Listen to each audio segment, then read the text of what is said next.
Hello everyone, welcome to my vlog. So for today's video, I will share the raspberry plants. So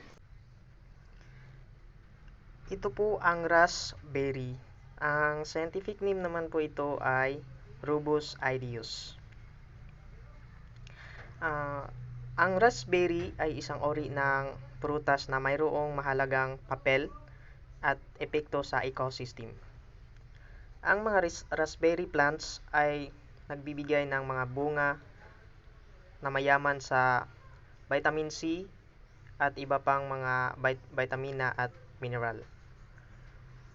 Ang mga bunga at halaman ng raspberry ay maaaring maging bahagi ng pagkain ng ilang mga hayop at insekto sa ecosystem.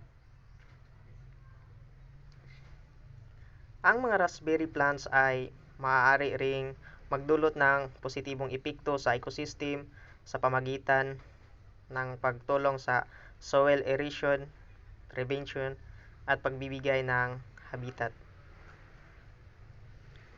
Para sa iba't ibang mga hayop at insekto, ang mga raspberry plants ay maaari ring magdulot ng positibong epekto sa ecosystem sa pamagitan ng pagtulong sa soil erosion prevention at pagbibigay ng habitat para sa iba't ibang mga hayop at insekto.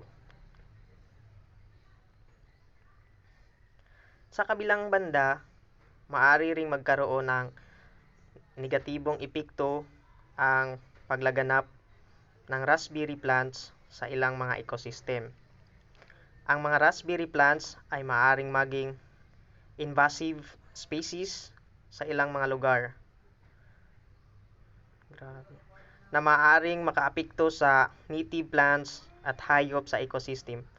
Kaya't mahalaga ang tamang pangasiwa at pag-aaral ng epekto ng raspberry sa ecosystem upang mapanatili ang balanse at kalusugan ng natural na kapaligiran.